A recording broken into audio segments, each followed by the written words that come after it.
Hi friends, welcome to my channel my family dairy. ఎలా ఉన్నారండి? అందరూ బాగున్నారా? నేను కూడా బాగున్నానండి. మీరందరూ ఎలా ఉన్నారో నాకైతే కామెంట్ సెక్షన్లో కామెంట్ చేయండి. సో ఇప్పుడే పడుకొని లేచాను. యాక్చువల్గా మధ్యాహ్నం వంట కూడా ఏం చేయలేదన్నమాట. మామయ్య లేరు. సో ఇంకా మామయ్య లేకపోతే నాకు బద్ధకం వచ్చేస్తుంది. పెరుగన్నం తిన్నాను, నిద్ర వచ్చింది. ఇంక నిద్రపోయి ఇప్పుడే లేచాను. ఇంక పిల్లలు వచ్చే టైం అయింది. సో ఇప్పుడు టైం అయితే 3 అవుతుంది. ఇంకొక 1 అవర్లో వాళ్ళు వచ్చేస్తారు 4కి. సరే ఏదైనా స్నాక్స్ ఏదైనా చేద్దామని చెప్పి ఇంక లేచాను అనమాట. ఇదిగోండి బట్టలు అయితే మడత పెడతా ఉన్నాను. మడత పెడతా ఉంటేనే ఇంక నిద్ర తన్నుకొచ్చేస్తూ ఉంది. నిద్ర వచ్చినప్పుడు నిద్రపోకపోతే హెడేక్ వచ్చేస్తుంది. అందుకని చెప్పేసి ఇంకా మడత పెడతా ఉన్న బట్టలన్నీ ఇక్కడే పెట్టేశాను. కొన్ని పెట్టేశాను, కొన్ని మడత పెట్టాను, ఇంకొన్ని ఏమో మడత పెట్టాలి. సో అవి ఇప్పుడు ఏదైనా చేసేసి స్నాక్స్ ఆ తర్వాత చేద్దాంలే అని చెప్పి. అసలు ఇప్పుడు కూడా ఇంకా నిద్రగానే ఉంది. కాకపోతే ఇంక వాళ్ళ పిల్లలు వచ్చేసి ఆకలి అని చెప్పారంటే కంగారు అయిపోద్ది.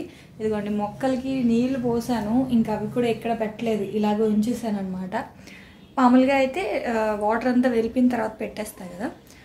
సో ఇంకా స్నానం చేసి ఇంకా కొంచెం పెరుగన్నం తిని కొంచెం బట్టలు మడత పెట్టేద్దాంలే అనుకున్నాను. నిద్ర వచ్చింది, నిద్రపోయాను. ఇంక ఇప్పుడే లేచాను.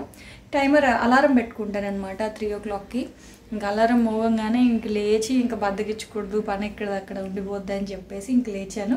ఇప్పుడు మొక్కలన్నీ ఎక్కడక్కడ పెట్టేసి ఇప్పుడైతే పిల్లల కోసం సింపుల్గా అయిపోయి ఒక స్నాక్ అయితే చూపిస్తాను మీకు.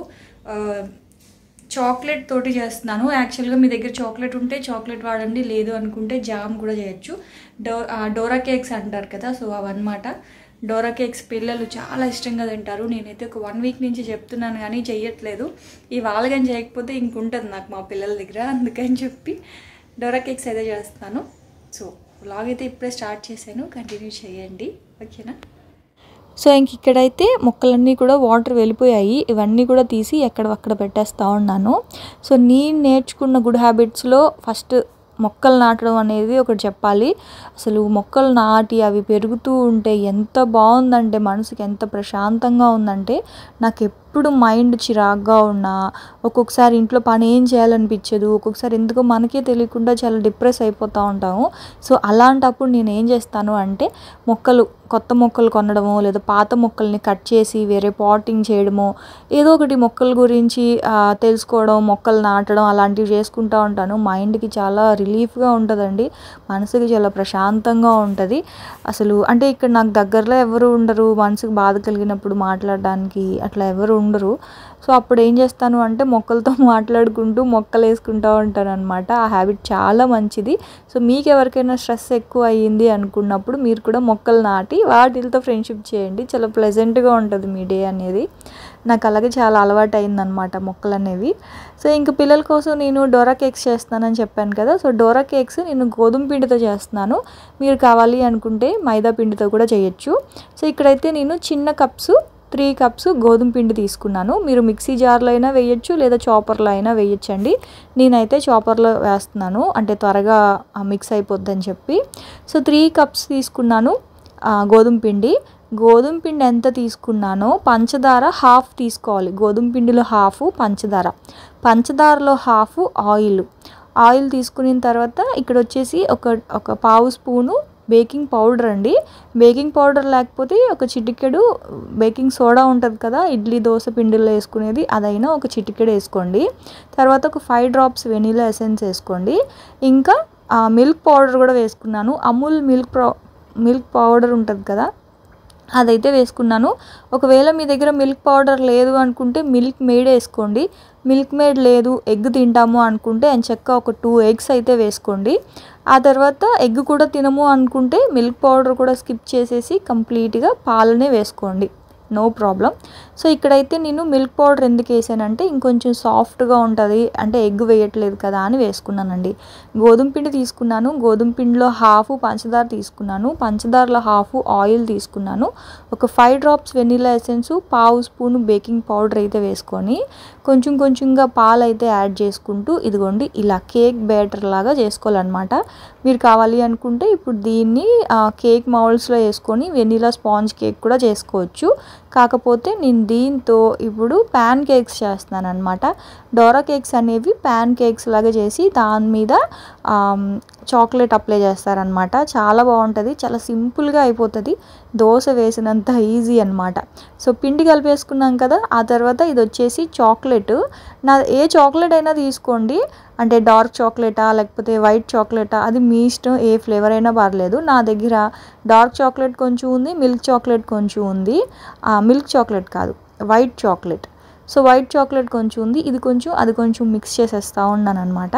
సో డబుల్ బాయిలర్ మెథడ్లో చాక్లెట్ని అయితే స్టవ్ మీద పెట్టాను, అదైతే మెల్ట్ అవుతూ ఉంటుంది. ఇంకా ఈ లోపల అయితే పెనం మీద ఒక చుక్క కూడా ఆయిల్ అయితే ఉండకూడదండి. ఆయిల్ ఉంటే మనకి ప్యాన్ కేక్స్ అనేవి సాఫ్ట్గా రావు. కాబట్టి పెనం అంతా నీట్గా టిష్యూతో కానీ ఏదైనా కాటన్ క్లాత్తో కానీ నీట్గా తుడిచేయండి. తుడిచేసిన తర్వాత ఇదిగోండి ఇలా చిన్న గరిటె తీసుకొని స్లోగా వేయండి. అన్నీ ఒకే సైజులో వస్తే మనకి చూడడానికి చాలా బాగుంటాయి అన్నమాట. చిన్న చిన్నవిగా బుల్లిగా ఉంటే బాగుంటుంది, పిల్లలు కూడా ఇష్టంగా తింటారు. సో ఇదిగోండి ఇట్లా, ఇవి చిన్న పిల్లల దగ్గర నుంచి పెద్దవాళ్ళ వరకు ఎవరైనా తినొచ్చు, చాలా యమ్మీగా ఉంటాయి అన్నమాట. అయితే పెనం బాగా వేడిగా ఉండాలి, తర్వాత మంటని సిమ్లో పెట్టే చేసుకోవాలి. ఎందుకంటే ఇది లోపల వరకు కుక్ అవ్వాలి కదా, కొంచెం లావుగా వేసుకున్నాం కాబట్టి. సో పెనం బాగా వేడిగా ఉన్నప్పుడు పిండి వేస్తేనే మనకు వస్తాయి. పెనం వేడెక్కకుండా కనుక వేశారు అంటే మాత్రం మనకి రావు, అంటుకుపోతాయి పెనానికి. కాబట్టి పెనం బాగా వేడిగా ఉన్న తర్వాత సిమ్లో పెట్టేసి పెనాన్ని ఇదిగోండి ఇలా స్లోగా ప్యాన్ కేక్స్ అనేవి వేసేసుకోండి. చూసారా ఎంత బాగున్నాయి కదా, బుల్లిగా. పిల్లలు అయితే చాలా ఇష్టంగా తింటారండి. మా పిల్లలు అసలు ఎంత ఇష్టంగా తిన్నారో మీరే చూద్దురులేండి. సో ఇలా అన్నీ వేసేసుకున్న తర్వాత మీరు కావాలి అనుకుంటే దాని మీద లైట్గా హనీ వేసుకొని అలా కూడా తినేయచ్చు. లేదు దాని మీద కొంచెం క్రీమ్ ఏదైనా అప్లై చేయాలి అనుకుంటే మీ ఇష్టం, మీకు నచ్చిన క్రీమ్ అప్లై చేయొచ్చు. సో దాంతోపాటు పిల్లలకి పాలు కూడా ఇద్దామని చెప్పేసి స్టవ్ మీద పాలు పెట్టేశాను. సో ఇంక ఇక్కడైతే నేను చాక్లెట్ రాస్తున్నానండి. మీరు కావాలి అనుకుంటే జామ్ ఉంటుంది కదా, జామ్ కానీ మిల్క్ మేడ్ కానీ హనీ కానీ లేదనుకుంటే పీనట్ బటర్ కానీ ఇట్లాంటిది ఏదైనా రాయొచ్చు. స్వీట్గా ఉండేది ఏదైనా కూడా బాగుంటుంది అనమాట. విప్పింగ్ క్రీమ్ కానీ అట్లాంటివన్నీ అనమాట. అవన్నీ కూడా రాసి ఇదిగోండి ఇట్లా 2 కనుక అంటించేసారనుకోండి. సో డోరా కేక్స్ అంటే ఇవే అనమాట. సో చూసారా, డోరేమాన్ పిల్లలు చూస్తారు కదా డోరేమాను. సో ఆ డోరేమాన్లో డోరేమాన్ తినే కేక్స్ ఇవే అనమాట, ఇలాగే ఉంటాయి. సో పిల్లలకి ఎప్పటి నుంచో చెప్తున్నాను చేస్తానని, మొత్తానికి ఇవాళ అయితే చేసేసాను. చాలా సాఫ్ట్గా కేక్ అనమాట. యాక్చువల్గా అది ప్లెయిన్ వెనీలా కేక్ మధ్యలో మనం చాక్లెట్ పెట్టినట్లు ఉంటుంది. సో దీన్ని మనం స్టోర్ చేసుకోవచ్చు 1 వీక్ అయినా సరే, ఏం పాడవవు, సేమ్ కేక్ లాగే ఉంటాయి. టేస్ట్ మాత్రం చాలా బాగున్నాయండి, నిజం చెప్తున్నాను. సో ఖచ్చితంగా ట్రై చేయాల్సిన రెసిపీ అనమాట ఇది. మాత్రం చాలా సింపుల్గా అయిపోయింది కదా. మీకు కావాలి అనుకుంటే డైరీ మిల్క్ చాక్లెట్ కూడా మధ్యలో అప్లై చేయొచ్చు. Dora cakes.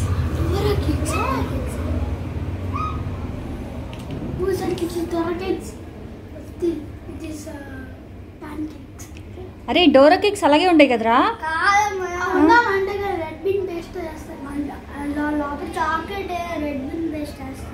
Red colour paste, అదే జామ్ లాంటిది వేస్తారా?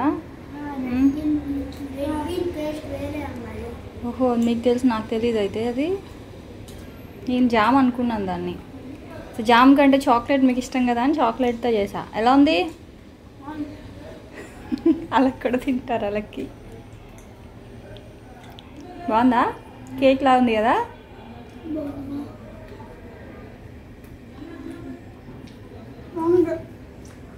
ఎన్ని మార్క్స్ అవుట్ ఆఫ్ 5? 5కి 9.5 ఇస్తావా? 5కి 5ఆ? సరే తినండి అయితే. పాలు ఇచ్చేసేదా?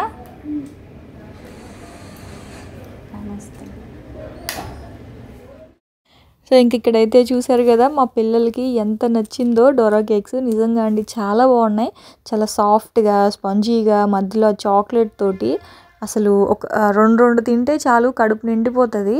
తర్వాత ఒక గ్లాస్ పాలైతే ఇచ్చేస్తానని చెప్పాను. పాలైతే స్టవ్ మీద పెట్టాను కదా, అవైతే కొంచెం మరిగి చల్లరాకిస్తే తాగేస్తారు. ఆ తర్వాత ఈ లోపల టీవీ చూసుకుంటూ ఉంటారు కొంతసేపు. టీవీ చూసుకున్న తర్వాత ఇంకా చదువుకుంటారనమాట. 4కి వస్తారు. సో 5:30 వరకు ఒక 1.5 అవర్ ఇంక వాళ్ళ ఇష్టం. బయటికి వెళ్ళి వాళ్ళ ఫ్రెండ్స్ కూడా అప్పుడే వస్తారు కదా, బయటికి వెళ్ళి క్రికెట్ ఆడతారు కొంచెం సేపు, తర్వాత టీవీ చూసుకుంటారు. మొబైల్స్ అయితే అస్సలు ఇవ్వట్లేదండి. యాక్చువల్గా ఇంట్లో ఒక మొబైల్ ఎక్స్ట్రా ట్యాబ్ ఒకటి ఉండేది. సో 2 కూడా నేనే, ట్యాబ్ అయితే కోపంలో కింద పడేసాను, పగిలిపోయింది. ఫోన్ అయితే పాడైపోయింది. సో అది రిపేర్ చేయించట్లేదు. అవి ఇంకా అలా ఇంకా వదిలేసామన్నమాట. ఇంక కొత్త ఫోన్ కూడా కొనకూడదు అని చెప్పి ఫిక్స్ అయిపోయాము. వాళ్ళకి ఏదైనా అవసరమైనప్పుడు నా ఫోన్ కానీ లేదా మా వారి ఫోన్ కానీ ఇస్తున్నాం అనమాట. అంటే స్కూల్ వర్క్స్ ఏదైనా ఇస్తారు కదా, సో అలాగా. సో ఇప్పుడైతే టీవీయే చూస్తున్నారు కొంచెం సేపు. ఇంక వాళ్ళకే అనమాట టీవీ మాత్రం. ఎక్కువసేపు టీవీ కూడా ఏం చూడరులేండి, మ్యాక్సిమం ఆడుతున్నారు బయటికి వెళ్ళి, ఫోన్స్ లేకపోవడం వల్ల. వాళ్ళ ఫ్రెండ్స్ తోటి సండే కానీ మామూలు డేస్లో కూడా బయటికి వెళ్ళి ఎక్కువ ఆడుతూ ఉన్నారనమాట. సో ఇంక ఇప్పుడు మాత్రం టీవీ చూస్తూ ఉన్నారు. ఇంకా నేనేమో మధ్యాహ్నం కొన్ని బట్టలు ఉండిపోయాయి కదా, సో ఆ బట్టలన్నీ కూడా ఇప్పుడు మడత పెట్టేశాను. అదేంటోనండి, ఎప్పుడు బట్టలు కూడా మడత పెట్టేద్దాం అనుకుంటాను, డైలీ ఉతికినవి. ఆ పని ఈ పనితోటే సరిపోతూ ఉంటుంది, కానీ ఈ బట్టల విషయంలో మాత్రం ఎందుకో బద్ధకం వచ్చేస్తుంది నాకు. సో మొత్తానికి ఇంకా అలా అన్నీ మడత పెట్టి షెల్ఫ్లో అయితే పెట్టేస్తూ ఉన్నాను. మెయిన్గా మాకు షెల్ఫ్లు సరిపోవండి. పైన ఒకటి పెట్టిమంటున్నాను చెక్కది, అదైతే పెట్టట్లేదు అసలు. ఏంటో అసలు బోల్డ్ పని ఉంది. ఇంకా చాలామంది కామెంట్స్లో చెప్తున్నారనమాట, మంచిగా కలర్ మార్చండి అక్క, హాల్లో కబోర్డ్ కలర్ బాగాలేదు, తర్వాత కలర్స్ మార్చండి ఇంకా మంచిగా కనిపిస్తుంది, వీడియోస్ ఇంకా బాగుంటాయి అంటున్నారు. యాక్చువల్గా ఇంటికి సున్నాలు వేద్దామని చెప్పండి, మొత్తం మేడ మీద నుంచి మేడ కూడా అసలు ఏం బాగోలేదు. మొత్తం అంతా మంచిగా అన్ని పెయింట్లు వేయించాలి అని ఆలోచన అయితే ఉంది. కాకపోతే భయం వేస్తుంది, ఎవ్వరు లేరు కదా ఇక్కడ. మా వారు ఖాళీ లేదు, మామయ్య నేను అయిపోయాం. అంత పని చేసుకోగలమా లేదా అని చెప్పేసి భయం వేస్తూ ఉందన్నమాట. అందుకే పెయింట్ల జోలికి అయితే వెళ్ళట్లేదు. కానీ పెయింట్స్ అయితే వేయించాలి. వేయించి కూడా దాదాపు 3-4 ఇయర్స్ అయిపోతుంది. కొంచెం కలర్స్ అన్నీ మార్పిద్దామని నాకు కూడా ఉంది. చూడాలి ఎప్పుడే ఇస్తామో. కానీ నాకు కూడా అనిపిస్తుంది వీడియోస్లో మరీ బ్రైట్ అయిపోయింది అనమాట ఆ మెరూన్ కలరు. సో అదంతా కూడా చూసుకొని, టైం చూసుకొని, ఇంకా మనీ కూడా చూసుకోవాలి కదా, అన్నీ చూసుకొని కలర్స్ అన్నీ కూడా చేంజ్ అయితే చేయిస్తాను.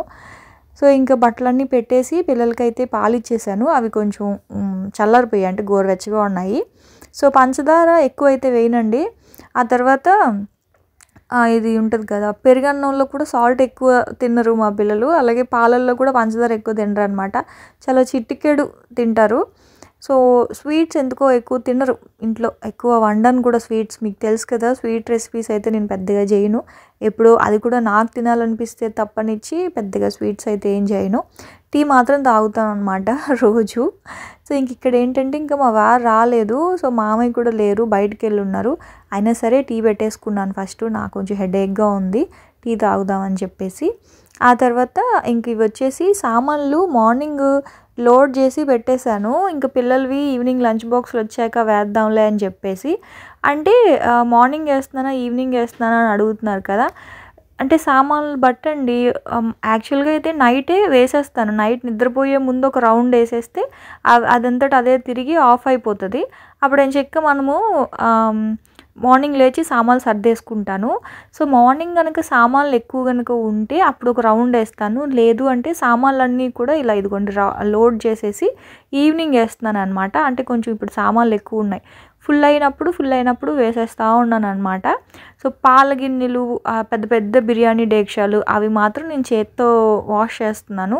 మిగతావన్నీ చిన్న చిన్న ఉంటాయి కదా, అన్నీ అందులోనే వేసేస్తున్నానండి. 1 అవర్కి ఎంత నీట్గా తోమిస్తుందంటే చాలా నీట్గా తోమి, ప్లస్ గిన్నెలు కూడా మంచిగా షైనింగ్ వస్తున్నాయి. చూడండి, మనం కొత్త సామాన్లు కొనేటప్పుడు ఎంత షైనింగ్ ఉంటాయి కదా స్టీల్ గిన్నెలు, అలా వస్తున్నాయి అన్నమాట. సో మనకి చేత్తో కడిగినా సరే అంత షైనింగ్ అయితే రావండి. నేను అబద్ధం చెప్పట్లేదు, నిజం చెప్తున్నాను. నేను మాత్రం కొన్నందుకు చాలా హ్యాపీగా సాటిస్ఫై అన్నమాట. డబ్బులు వేస్ట్ అవ్వలేదు అనిపించింది. సో ఇప్పుడు టీ పెట్టాను కదా, ఇది మాత్రం నేను చేత్తో వాష్ చేసుకుంటాను. ఎందుకంటే లోపలంతా టీ బాగా మరిగి గారబట్టి ఉంటుంది కదండి. అంటే నా ఉద్దేశం ఆ టీ అంతా అంటుకుపోయి ఉంటుంది. సో దాన్ని మాత్రం స్క్రబ్బర్తో మనం వాష్ చేస్తే సరిపోతుంది కదా, అది అందులో వేయడం ఎందుకులే అని చెప్పి. కానీ మిగతా గిన్నెలన్నీ నేనేమి కూడా ఇంకా లోపలంతా క్లీన్ చేసి ఏం వేయట్లేదు, అలాగే పెట్టేస్తున్నాను. సో అదే నీట్గా వాష్ చేసి ఇచ్చేస్తుంది. ఆ తర్వాత ఇంకా టీ తాగేసి చదివిస్తున్నాను. మా వారు వచ్చే లోపల పిల్లల్ని చదివిద్దాంలే కొంతసేపు అని చెప్పి. చిన్నోడికి ఏంటంటే వర్క్ ఉందన్నమాట. అంటే వాడికి రేపు ఓరల్ ఎగ్జామ్ ఉంది. సో అందుకని చెప్పి వాడు చదివినవి నేను అప్పచెప్పించుకుంటా ఉన్నాను. యాక్చువల్గా చదువు విషయంలో ఎప్పుడు వాళ్ళ డాడీయే కేర్ తీసుకుంటారు. ఇప్పుడు వాళ్ళ డాడీ వచ్చిన తర్వాత ఇంకా తనకు కూడా టీ అయితే ఇచ్చేసాను. టీ తాగేసి డోరా కేక్ తిన్నారు. మా ఆయన కూడా బాగుందన్నారు. సో తినేసి ఇంకా పిల్లలకైతే లెసన్ ఎక్స్ప్లెయిన్ చేస్తూ ఉన్నాడు అనమాట. లక్కీకి ఎగ్జామ్ ఉంది. సో దానికోసం ఎక్స్ప్లెయిన్ చేస్తూ ఉంటే పనిలో పని విష్ణు కూడా వింటూ ఉన్నాడనమాట. సో ఇంకా వాళ్ళ డాడీ చదివిస్తూ ఉంటే ఇంక నేనైతే వంట చేద్దామని వంటగదిలోకి వచ్చేసాను. వారేమో వచ్చేటప్పుడు చికెను, ఎగ్స్, పాలు తీసుకొచ్చారు. సో ఇంక ఇవన్నీ కూడా చికెన్ నీట్గా కడిగేసి సాల్ట్ వేసి ఫ్రిడ్జ్లో పెట్టి రేపు మార్నింగ్ కావాల్సినవన్నీ అనమాట. ఇవి ఎగ్స్, చికెను, పాలు. సో అవన్నీ కూడా కడిగేసి ఫ్రిడ్జ్లో పెట్టేశాను. ఇంకా రైస్ పెట్టేశాను స్టవ్ మీద. ఆ తర్వాత కొంచెం పప్పు కూడా పెట్టాను. ఎందుకంటే ఇవాళ నేను వంకాయ, మామిడికాయ, ఇంకా బెండకాయ ఇట్లా అన్ని వెజిటేబుల్స్ వేసి పులుసులాగా చేస్తున్నాను. పులుసు అంటే చింతపండు పులుసు వేసి కాదండి, మామిడికాయ పులుపుతోటి చేస్తున్నాను అనమాట. సో దాంతో ముద్దపప్పు ఉంటే బాగుంటుంది. పుల్లగా కారంగా ఉన్న రెసిపీస్ దేంట్లో అయినా సరే కొంచెం ముద్దపప్పు కనుక ఉంది అంటే పులుపు ఎక్కువ తినని వాళ్ళకి పప్పు బ్యాలెన్స్ చేస్తుంది. సో మా ఇంట్లో పులుపు ఎక్కువ తినరు, నేను తింటాను. మా వారు కానీ మామయ్య కానీ అస్సలు పులుపు తినరు అనమాట. అందుకని చెప్పి యాక్చువల్గా వాళ్ళ కోసమే ముద్దపప్పు అయితే వండుతాను ప్రతిసారి నేను. సో ఇంక ఇక్కడ ఏంటంటే బెండకాయలు అలాగే వంకాయలు అన్నీ కట్ చేసుకుంటా ఉన్నాను. వెజిటేబుల్స్ మాత్రం చాలా కాస్ట్ ఉన్నాయండి. 65 రూపీస్ అంట నల్ల వంకాయలు, ఇంకా బెండకాయలు అయితే 50 రూపీస్ అంట. ఇంకా టమాటాలు అయితే ఇంక చెప్పనవసరం లేదు. నేనేంటంటే 1 కేజీ టమాటాలు తెచ్చుకొని ఓన్లీ చారు, మా ఇంట్లో ఎక్కువగా పప్పు చారు తింటారు, వాటిల్లో మాత్రమే వేస్తున్నాను టమాటాలు. మిగతా రెసిపీస్లో అసలు టమాటా లేకుండానే వండుతూ ఉన్నాను అనమాట. సో ఇంక ఇక్కడ ఏంటంటే అన్ని వెజిటేబుల్స్ కట్ చేసేసుకున్నాను. ఇప్పుడు కడాయిలో ఆయిల్ అయితే వేసేసుకొని ఆయిల్ కొంచెం మరిగిన తర్వాత పోపు అంతా వేసుకుంటున్నా. ఆవాలు, మెంతులు, జీలకర్ర, శనగపప్పు. పోపు వేగిన తర్వాత వెల్లుల్లిపాయి, ఎండుమిర్చి, కరివేపాకు సేమ్ మనం అన్నిట్లో వేసుకునే పోపే. సో పోపు అంతా వేసేసి ఇంగు అండి. సో మామిడికాయ అంటే పులుపు పప్పులో కానీ ఇట్లా పులుసు కూరల్లో కానీ సాంబార్ కూరలు ఇట్లా వాటిల్లో కనుక ఇంగువ వేసుకుంటే మంచి ఫ్లేవర్ వస్తుంది. సో పోపులో కొంచెం ఇంగువ అయితే వేసుకొని ఉల్లిపాయలు వేసేసుకున్నాను. ఉల్లిపాయలు చిన్న చిన్నగా కట్ చేసుకున్నాను కదా. సో ఉల్లిపాయలు అయితే మంచిగా మగ్గాలి. ఆ తర్వాత అన్ని వెజిటేబుల్స్ వేసేసుకోవడమే అనమాట. సో ఒక పెద్ద టమాటా ఒకటి వేసాను. ఆ తర్వాత ఒక 7-8 బెండకాయలు, ఒక 3-4 వంకాయలు, ఆ తర్వాత కొన్ని మామిడికాయలు అనమాట. మామిడికాయలని నేను ఎక్కువ రోజులు నిల్వ చేసుకోవడానికి ఇదిగోండి ఇలా కట్ చేసి డీప్ ఫ్రీజ్లో పెట్టుకుంటాను. సో అవసరమైనప్పుడు కొన్ని తీసి వాడుకుంటాను అనమాట. కావాలి అనుకున్నప్పుడు మనం ఎండలో కూడా పెట్టుకోవచ్చండి మామిడికాయలని, ఎండిపోతే వాటిని కూడా వాడుకోవచ్చు. కాకపోతే నేను సమ్మర్లో ఊరు వెళ్ళాను కదా, దానివల్ల నేను అనుకున్న ఏమీ చేసుకోలేకపోయాను అనమాట. ఆ తర్వాత మామిడికాయ ముక్కలు వేసేసి పసుపు, 1 స్పూన్ కారము, 1 స్పూన్ ధనియాల పొడి వేసుకున్నాను. ఇది వచ్చేసి పులుసు పొడి అనమాట, పులుసుల్లో వేసుకుంటాను. ఏంటంటే ఆవాలు 1 కప్పు ఆవాలు, 1/2 కప్పు మెంతులు, 1/2 కప్పు జీలకర్ర, అలాగే ఒక 2 కప్పులు శనగపప్పు తీసుకొని వాటన్నిటిని కూడా మంచిగా డ్రై రోస్ట్ చేసి పౌడర్ చేసి పెట్టుకుంటాను. సో ఇది చేపల పులుసులో కానీ లేదా ఇలా ఇగురు కూరలు, పులుసు కూరల్లో వేసుకుంటే కమ్మగా ఉంటుంది వాసన. ఆ తర్వాత సాల్ట్ కూడా రుచికి సరిపడా సాల్ట్ అయితే వేసేసి 1 గ్లాస్ వాటర్ వేసేసాను. మామూలుగా అయితే మామిడికాయ వేయకుండా చింతపండు పులుసు అయితే వేస్తాను. సో ఇప్పుడు మామిడికాయ వేసాను కాబట్టి ఆ పులుపే సరిపోతుంది, ఇంకా చింతపండు పులుసు అయితే ఏం వేయట్లేదు అనమాట. సో వాటర్ వేసేసి మూత పెట్టేసి మీడియం ఫ్లేమ్లో 10 నిమిషాలు కనుక బాగా మగ్గించుకుంటే అయిపోద్ది. యాక్చువల్గా కుక్కర్లో కనుక పెట్టేస్తే 1 విజిల్ పెడితే చాలండి, కూర చాలా బాగా వచ్చేస్తుంది. కాకపోతే వీడియో చేసేటప్పుడు కుక్కర్లో అయితే సరిగా కనిపించట్లేదని ఇంకా కడాయిలో అయితే పెట్టాను. సో ఇంక ఇక్కడైతే ఇదిగోండి ఇది ముద్దపప్పు. ఇంక ఇందులో ఏం ఇట్లా ఉప్పు, పసుపు అంతే. ఇంక పోపు కూడా ఏం పెట్టను, ఎందుకంటే ఆల్రెడీ కూరలో పోపు అంతా పెట్టాను కదా. సో పప్పు అయితే అయిపోయింది. పప్పుతోటి ఆ కూర కొంచెం పుల్లంగా కారంగా ఉంటుందన్నమాట, మామిడికాయ ముక్కలు అన్నీ వేసాం కదా. సో ఆ పులుపు కారానికి పక్కన ముద్దపప్పు ఉంటే కమ్మగా ఉంటుంది. సో చాలా బాగుంటుంది అలా తినడానికి. సో ఇదిగోండి మా నైట్ డిన్నర్ అయితే ఇదేనండి. ఇవాళ నాన్ వెజ్ తినము, అందుకే తెచ్చిన చికెను అవన్నీ కూడా ఫ్రిడ్జ్లో పెట్టేశాను అనమాట. సో ఇంక ఇప్పుడేమో ఈ కర్రీ అయితే చేశాను. సో చూస్తున్నారా కూర ఎంత బాగుందో, కలుపుకొని తినడానికి చాలా బాగుంటుంది అన్ని రకాల వెజిటేబుల్స్ తోటి కదా. సో ఇంకా ఆ భోంచేసేసిన తర్వాత ఇంకా సామాన్లన్నీ షింక్లో పెట్టేశాను. ఇంకా ఉదయం మళ్ళీ ఆ డిష్ వాషర్లో అయితే వేసేస్తాను అనమాట. సో మొత్తం అంతా నీట్గా క్లీన్ చేసుకున్నాను. మళ్ళీ ఉదయం లంచ్ బాక్సులు ప్యాక్ చేయాలి కదా, అందుకని చెప్పి సో కిచెన్ అంతా ఇలా నీట్గా క్లీన్ చేసుకుంటే మళ్ళీ డే మనకి చాలా ప్రశాంతంగా స్టార్ట్ అవుతుంది. సో కిచెన్ నీట్గా లేదు అంటే మళ్ళీ ఉదయం అంతా చిరాగ్గా ఉంటుంది అనమాట. సో మొత్తం అంతా క్లీన్ చేసుకొని ఇంకెళ్ళి నిద్రపోవడమే. అదండి ఇంక ఇవాల్టి నా వ్లాగ్ అయితే. సో చూశారు కదా, మళ్ళీ రేపటి వ్లాగ్లో మళ్ళీ కలుస్తాను. అప్పటి వరకు ఉంటాను. బాయ్.